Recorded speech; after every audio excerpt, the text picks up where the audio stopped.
민주당으로 갑니다. 민주당 얼마 전에 이재명 후보로 대선 후보를 확정을 지었습니다. 물론 논란이 많았죠. 이거 투표 결과 어떻게 되는 거냐, 결선 투표해야 되는 거 아니냐 얘기가 있었는데, 그러나 이낙연 후보가 결국에 민주당 당무위원회 결정에 승복하면서 이낙연 지지자들이야 법정에 가가지고 가처분 신청할 수도 있는데, 이낙연 후보는 저는 승복합니다, 이런 의사를 내비쳤습니다. 사실 이낙연 후보가 어느 정도 예고를 했어요. 왜냐하면 이재명 득표 50점 몇 퍼센트 발표날 때, 그때 이낙연 후보가 손을 옆으로 딱 뻗어가지고 이재명 후보의 손등을 잡습니다. 이건 축하한다는 의미거든요. 그렇기 때문에 승복은 예고된 것이다. 와, 민주당이 혹시 집안 싸움 세게 나는 거 아닌가 기대하셨던 분들은 조금 실망하셨을 것 같습니다. 하지만 집안 싸움 이거 쉽게 끝나지 않습니다. 그런 의미에서 제가 오늘의 예언을 먼저 던지겠습니다. 민주당의 이 인물들 위험하다. 민주당의 K 의원들 3K 봉고 파직당한다. 네, 제가 이 얘기를 준비해온 이유는 이걸 통해서 민주당의 역사와 구조 이런 것들을 한눈에 쉽게 파악할 수 있기 때문에 준비를 해온 것입니다. 제가 지목한 정치인들 KKK는 그 사람들이 약하다거나 나쁘다거나 못났다거나 그래가지고 봉고 파직당하는 게 아니라 민주당의 구조 속에서 가장 약한 고리에 들어가 있기 때문에 파직을 당하는 거거든요. 민주당은 이미 여러 세력들의 암암리에 맺었던 동맹이라든지 이런 것들로 끈끈하게 다 엮여 있어가지고 누군가 새로운 사람이 또 들어가서 빈 공간을 만들고 투쟁을 벌여서 누군가를 밀어내는 이런 것이 그다지 가능하지 않다. 그러나 이재명 후보가 민주당 당권을 잡는 과정에서 대표주자만 문재인에서 이재명으로 바뀌고 나머지는 그대로 갑시다, 이렇게 할 수 있을까요? 권력은 지금까지 그렇게 진행된 적이 거의 없습니다. 어쨌든 간에 여당이든 야당이든 이 당의 대표가 바뀌면 누군가는 숙청이 되기 마련입니다. 그 숙청은 왜 하게 되느냐? 자기 사람을 추가로 더 심기 위해서라도 빈자리를, TO를 만들어야 되는 게 있는 거고요. 그리고 그런 권력, 자리의 문제를 떠나서 이미지, 상징이 있습니다. 그럼 이재명이 후보가 됐는데 민주당의 상징적 인물이 계속해서 문재인으로 각인돼 있다. 이거 이재명이 용납할까요? 이재명이 문재인 대통령을 치지는 못하더라도 문재인 대통령의 색깔을 지우는 작업들은 무조건 하게 될 겁니다. 그런데 문제가 되는 거는 말씀드렸지만 당내 구도가 너무 빡빡하기 때문에 그러면 이걸 누굴 쳐내느냐 했을 때 또 고민이 드는 것이죠. 그런다고 안 쳐낼 수는 없는 거죠. 지금부터 이재명이 당권을 잡아가는 과정에서 가장 위험한 처지에 몰리는 3명의 KKK 국회의원 짚어드리겠습니다. 일단은 이낙연 캠프의 누군가는 독박을 써야 됩니다. 누군가는 써야 돼요. 서른 의원 최근에 막 이재명 후보 공격했잖아요. 서른 의원은 쓰지 않습니다. 왜냐? 서른 의원이 왜 공격했겠어요? 나는 갈참이야, 곧 제대야, 내가 나쁜 짓 다 하고 갈게, 악역을 다 맡고 갈게, 이겁니다. 그래서 서른 의원은 DP의 황장수처럼 그냥 제대를 하게 되는데, 또 정치판이 제대한 사람을 또 황장수한테 쫓아가듯이 그렇게 하지는 않습니다. 그래서 서른 의원은 여기서 일단 빠집니다. 알아서 본인이 빠질 사람이다 라고 하는 것이고요. 자, 그러면 이낙연 캠프 중에 너무 이렇게 초선급 이런 사람을 치면 상징성이라든지 타격 효과 떨어집니다. 그러면 유명한 사람, 사람들이 많이 본 사람, 이런 정치인들이 해당이 되는데, 그것이 바로 이낙연 캠프 중에서 저는 김종민 의원이라고 봅니다. 사실 원래 김종민 의원은 선거제도 문제라든지 권력구조 이런 데에 통달한 의원이고 좀 상생하는 정치를 추구했던 것 같아요. 근데 어느 틈에선가부터 이 사람이 무턱대고 그냥 대통령이라든지 당의 입장을 옹호만 하고 그러고 말았습니다.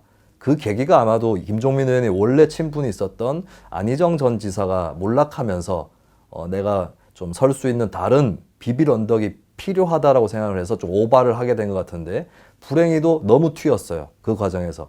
그리고 이번에도 드러난 게 김종민 의원이 막 방송 출연해서 추미애 법무부 장관 두둔하고 그랬거든요. 근데 이번에 추미애 후보가 김종민 의원 막 공격합니다. 그때 제대로 안 했다고. 이거 저는 예고편이라고 봅니다. 김종민 의원 위험합니다. 그런데 이낙연 쪽 사람을 쳐내려면 이재명 입장에서는 자기 쪽 사람 또 쳐내야 됩니다. 읍참마속이라고 하죠.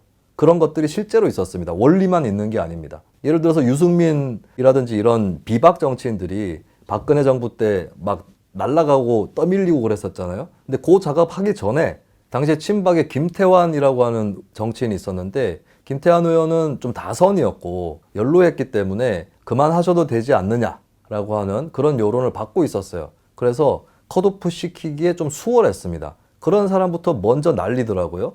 제가 그걸 지켜보면서 다음 차례는 유승민이구나 라고 했던 게 5년 전 기억입니다. 아니나 다를까 유승민 밀기 작업에 더욱 박차를 가하더라고요.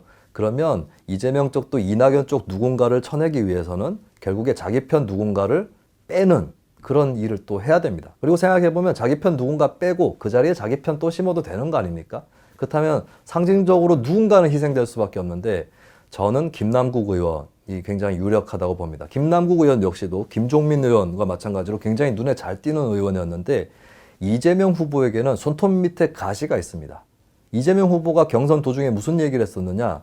조국 전 장관 얘기를 갑자기 꺼냈어요. 조국 전 장관도 유죄가 있으면 책임져야 할 것이라고 하는 전례 없는 태도를 취했습니다.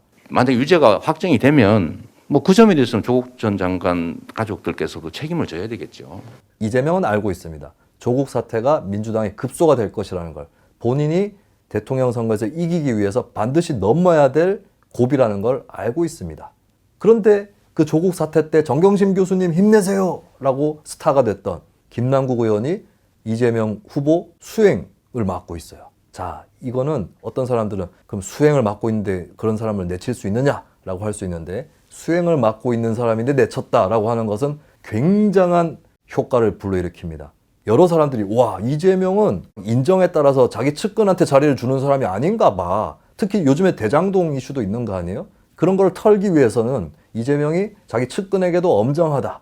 이런 메시지를 또 줄 필요가 있는 것이겠죠. 그래서 저는 김남국 의원이 이재명이 합리적으로 대선을 추진한다면 김남국 의원이 캠프에서 중책을 못 맡고 변방으로 일단은 밀려날 가능성이 높고 그것도 이제 밀려나는 게 아니라 자진해서 가는 형식일 가능성도 높다고 봅니다.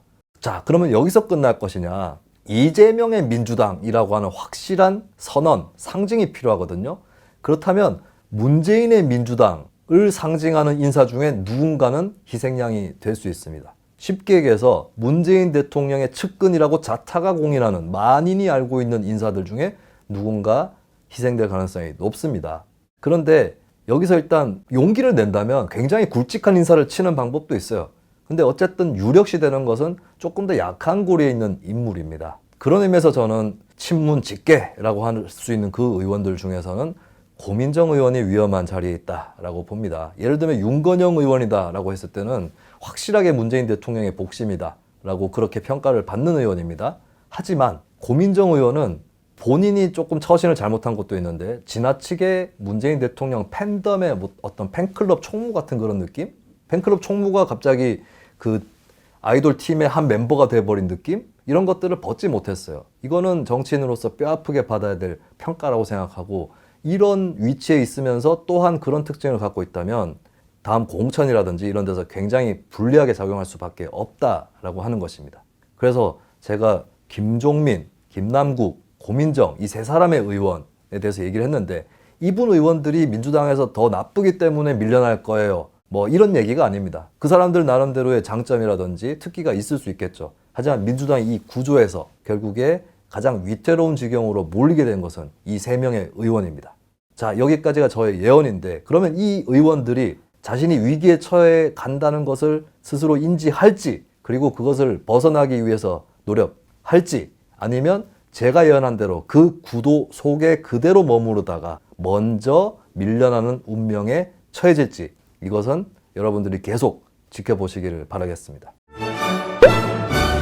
제가 오늘 들려드린 얘기는 인간사 전체에 대한 얘기이기도 합니다. 결국에는 구조, 구도 이런 것들이 굉장히 중요하다라고 하는 것이고 여러분들도 정치판 보실 때 또는 자기 주변의 상황을 보실 때 구도를 잘 보시기 바라겠습니다. 누군가가 옳고 그르다 이상으로 구도가 어떻게 짜여지느냐에 따라서 승리와 패배가 결정이 되는 거니까요. 뉴스트라다무스는 정치 얘기를 하는 것 같지만 우리 삶에 대해서 얘기를 하는 방송입니다.